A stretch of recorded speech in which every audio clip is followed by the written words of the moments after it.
En las calles de Chiapas, en las montañas de Oaxaca y las aulas rurales de Guerrero, nació una voz que cambiaría la educación en México. Era 1979 y los maestros estaban cansados de ser silenciados y mal pagados. Así fue como nació la Coordinadora Nacional del Estado, la CENTE, la cual tenía como principal objetivo el promover una educación laica, gratuita y popular en México. Comenzó en la era analógica. En el año 2013 hubo un momento muy tenso, ya que el gobierno quería cambiar las leyes de educación y hacer exámenes obligatorios para los maestros. La CNT dijo que estos exámenes no veían lo que sufrían los maestros que trabajaban con la gente indígena y la gente pobre. Por esta razón hubieron marchas y al cerrar las carreteras, innumerables maestros acamparon en las calles. Al ver a los maestros dormir en el Zócalo y en el Monumento de la Revolución, era una señal de que no se rendían, pues las protestas habían servido. Se habló sobre por qué las escuelas no todas eran iguales, y años después el gobierno cambió algunas cosas de la ley que no le gustaba a la CNT. Eso fue una victoria para ellos. La CNT siempre pide que la educación sea gratis, que los maestros tengan mejores trabajos, que los dejen participar y tomar decisiones. También quieren que las escuelas de los pueblos tengan lo básico, como materiales, planes de estudio y programas para ellos. Creen que no pueden hacer buena enseñanza si no resuelven las diferencias del país. No solo hizo marchas y protestas, ha hecho cosas increíbles por la educación, cosas que han sido olvidadas, y que gracias a ellos los maestros pueden hablar y dar ideas, defenderse y otras cosas más. Hoy la CNT sigue trabajando, haciendo juntas y mencionando los recursos faltantes de cada institución. Aunque algunos estén en desacuerdo, han cambiado la forma en la cual se ven los derechos de los maestros, y así han hecho pensar a los gobiernos en los lugares más pobres y con menos recursos. Su historia dice que no se puede cambiar la educación sin escuchar a aquellos que la enseñan. Lo que inició como un problema más en unos cuantos estados, se hizo un problema bastante grande en el país. La CNTE dijo que las decisiones se tomaban lejos, sin saber cómo eran los casos en los salones. Por esta razón comenzaron las marchas y huelgas con fines de ser escuchados y que hubiera menos diferencia entre las escuelas de las ciudades y de los pueblos. En muchas comunidades del país, la educación se sostiene gracias al esfuerzo de los maestros que luchan contra el abandono y la falta de recursos. Detrás de cada protesta hay historias reales, humanas que rara vez se escuchan. Este testimonio refleja la voz de quienes defienden la educación pública desde las aulas más olvidadas. Este testimonio es de un profesor integrante de la CNT, el movimiento que estamos presentando. Por ahí del año de 1998, el testimonio que fue dicho en Oaxaca dice así: yo entré al movimiento porque en mi comunidad la escuela no tenía ni libros, ni pizarrón, ni techado suficientes. Nosotros, los maestros rurales, éramos los que poníamos de nuestro bolsillo o pedíamos apoyo a los padres para arreglar la escuela.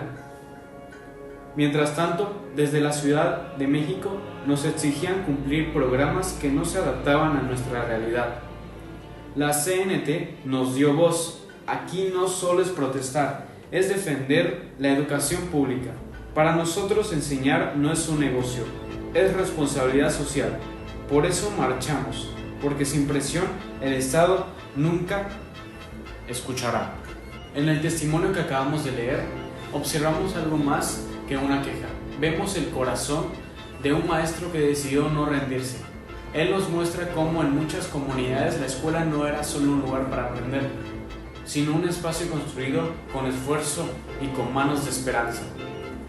Mientras que el gobierno exigía resultados desde lejos, eran los maestros quienes cargaban con la responsabilidad real de sostener la educación.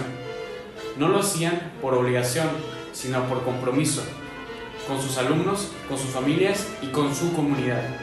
Este maestro nos recuerda la lucha de la CNT, que no nace por el enojo, sino por la educación y el deseo de que todos los niños tengan las mismas oportunidades.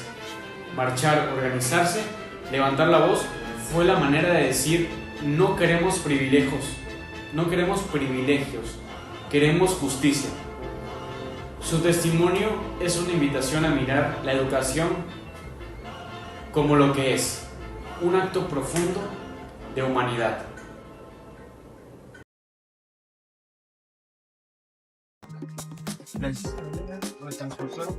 ¿Cuáles fueron las condiciones políticas y sociales que dieron origen al fortalecimiento de la CNT en la década de 1980?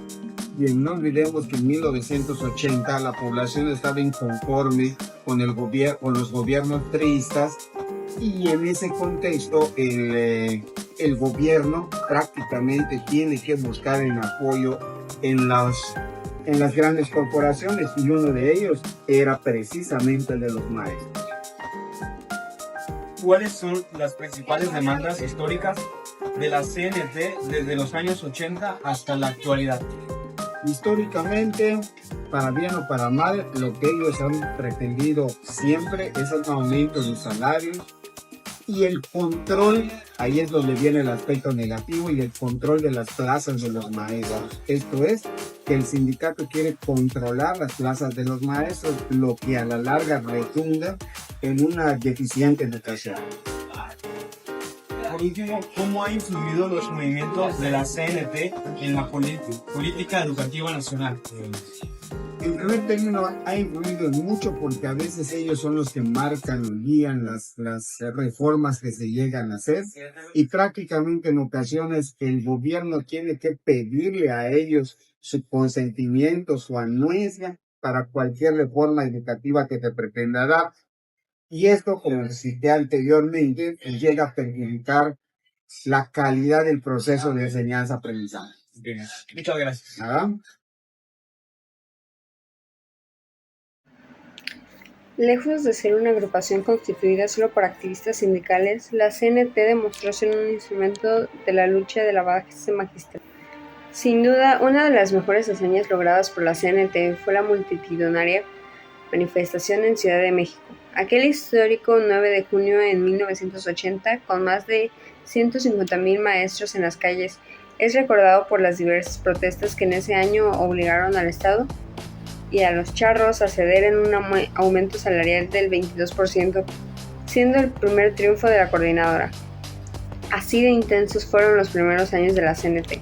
El 31 de enero de 1981 fue asesinado Misael Núñez Acosta, el principal dirigente de la CNT en el Edomex, a cargo de matones del entonces dirigente charra de la sección 34, Elba el Gordillo, quien años después, apoyada por Salinas, realizaría un golpe contra Conguitud Barrios para apoderarse de la SNT. 2 días después del asesinato del profesor Misael, hay una nueva marcha multitudinaria con 200,000 asistentes partiendo por primera vez de la Escuela Normal Superior.